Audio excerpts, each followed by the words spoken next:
Hello my friends of Qatari Labs, my name is Saul Montoya. Please welcome to this tutorial. This tutorial is about the NDVI calculation, the normalized deviation, normalized deviated vegetation index, but in this case we are going to do it with R and the Terra package.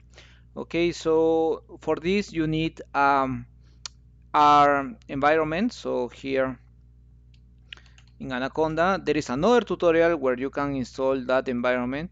So and then here we are going to say conda env list, and this is our environment that is called R spatial. So here conda uh, conda activate R spatial. Okay, great. So now we are in our spatial. So you are going to receive in the description of this video a zipped folder that has some Landsat 8 bands. So this is the red and this is the near infrared, and some scripts. So and for this tutorial, it's strongly recommended that you place that under your document folder. So here is a so in that way we are going to have we are going to type the same commands, so this is more foolproof, so it will assure that you actually complete this tutorial. So see the documents, see the NDVI calculation of Landsat 8 image with R and Terra, and then see here Jupyter Lab. Great. So because the environment also has Jupyter Lab, so we are going to see Jupyter Lab on our computer.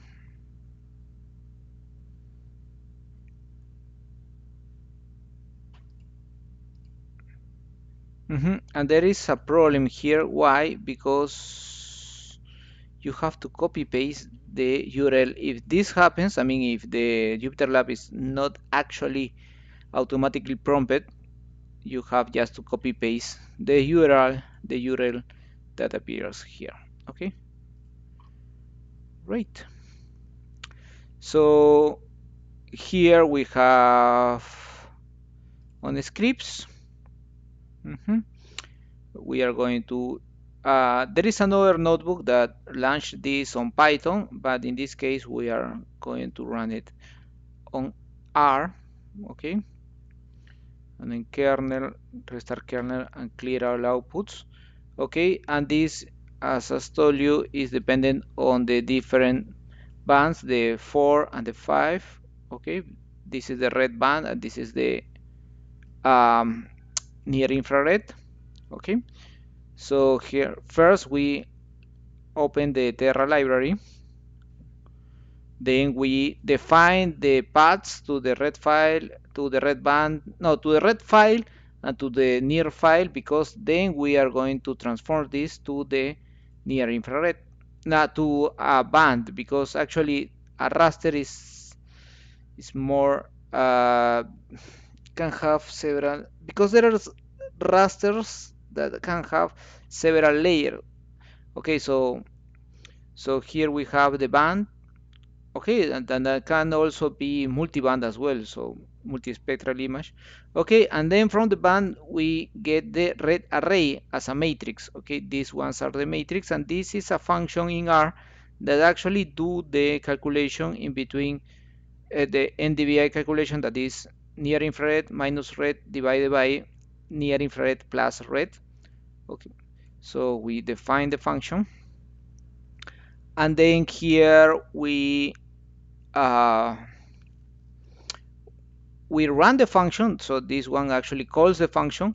However, this also measures the time spent to the time that this is expected to last. Okay, so this is 0.31 seconds. Okay, and then we can plot the NDVI.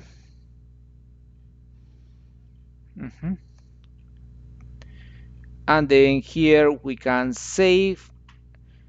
Okay, these ones actually save the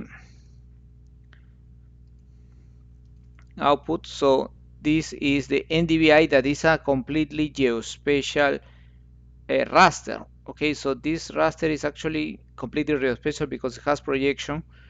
Okay. So, however, there, as you have seen, there is some issues here, and these issues are related to the what it will be called.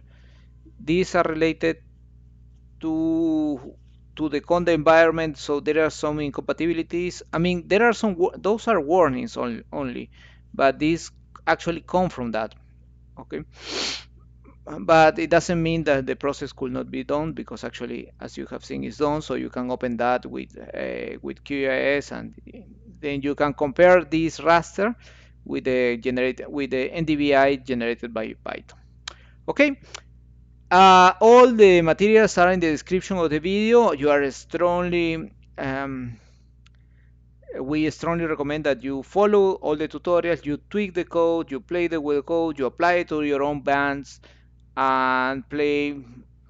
Okay, so and enjoy coding as well as we do. And see you in coming tutorial courses or webinar. And as we say in Spanish,